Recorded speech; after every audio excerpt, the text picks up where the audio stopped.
ఎడతెరిపి లేకుండా కురిసిన వర్షంతో తూర్పుగోదావరి జిల్లా రాజమండ్రి నగరం జలమయమైంది. కోటిపల్లి బస్టాండ్ నుంచి ధవళేశ్వరం వెళ్లే ప్రధాన రైల్వే స్టేషన్ రోడ్డుతో పాటుగా కంబాల చెరువు, హైటెక్ బస్ స్టేషన్ ప్రాంతాలు నీట మునిగాయి.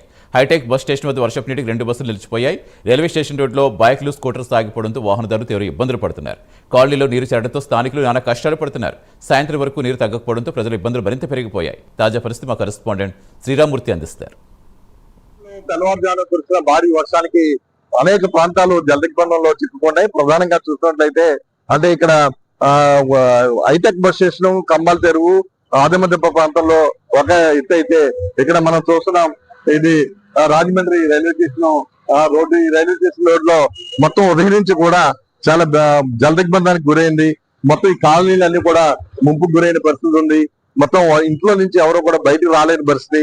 మరోవైపు రైల్వే స్టేషన్కి వెళ్లే వాళ్ళు, బయటకు వచ్చే వాళ్ళు కూడా ఇబ్బందులకు గురవుతున్న పరిస్థితి ఇక్కడ కనిపిస్తుంది. మనం చూస్తున్నాం. అంటే 4-5 గంటల తర్వాత పరిస్థితి ఇట్లా ఉంది.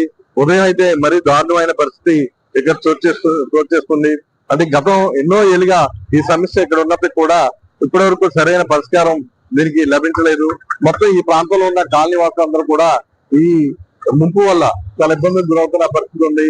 మొత్తం చూస్తున్నాం. ఇక్కడ వాహనాలే ఈ వెళ్ళడానికి ఇబ్బంది కాకుండా ఇక్కడ మనం ఈ వీధిలో చూసినట్లయితే అసలు ఇళ్ల నుంచి బయటికి దిగలేని పరిస్థితి ఇక్కడ ఉంది. ఇలాగా అనేక వీధుల్లో ఇదే పరిస్థితి తెల్లవారు కూడా కొనసాగుతుంది.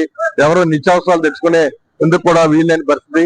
ఇలాంటి పరిస్థితి గత కొన్నేళ్లుగా ఇక్కడ నెలకొని ఉన్నప్పటికీ కూడా వాటర్లు ఆగిపోతున్నాయి. నడుచుకుంటూ రావడం చాలా ఎక్కువ ఇబ్బందులకు గురవుతున్నారు. చాలా తోసుకుంటూ రావాల్సిన పరిస్థితి వస్తుంది. ఇది పైగా రైల్వే స్టేషన్ ప్రధానమైన మార్గం. అంటే వేమగిరి నుంచి కోటిపల్లి బస్ స్టాండ్ కి రైల్వే స్టేషన్ మీదుగా వచ్చే ప్రధానమైన ఈ మార్గంలో ఇలాంటి పరిస్థితి ఉదయం నుంచి కూడా కొనసాగుతూ ఉన్నప్పటికీ కూడా ఈ నీరుని బయటికి తోడే విధానం కానీ, అలాగే ఇక్కడ ఎలాంటి పరిష్కార చర్యలు చేపట్టాలనేది ఇప్పటి వరకు అధికారులు ఎవరు పట్టించుకోలేదు. దీంతో చాలా తీవ్ర ఆవేదన ఇక్కడ స్థానికులు వ్యక్తం చేసిన పరిస్థితి. బళ్ళు కూడా ఇక్కడ స్టార్ట్ అవ్వలేని పరిస్థితిలో, ఆగిపోయిన పరిస్థితిలో తోసుకుని వస్తున్నారు. ఇది మురికి నీరు, ఇదంతా కూడా డ్రైనేజ్ వాటర్ కూడా కలిసిపోయి ఉంది. దీంతో ఎలాంటి రోగాలు వస్తాయని చెప్పి తీవ్ర ఆవేదన కూడా వ్యక్తం చేసిన పరిస్థితి ఉంది. వెంటనే ఇక్కడ నగర కార్పొరేషన్ అధికారులు ఇక్కడ వెంటనే స్పందించి ఈ నీరుని వెంటనే బయటికి తోడే విధంగా చర్యలు తీసుకోవాలి. ప్రధానమైన ఈ రైల్వే స్టేషన్ రోడ్ మార్గాన్ని వెంటనే పునరుద్ధరించాలని చెప్పేసి ఇక్కడ స్థానికులు డిమాండ్ చేస్తున్న పరిస్థితి ఇక్కడ కనిపిస్తుంది. కెమెరామెన్ నానితో Sriramamurthy, Prime Line, Rajahmundry railway station road నుంచి.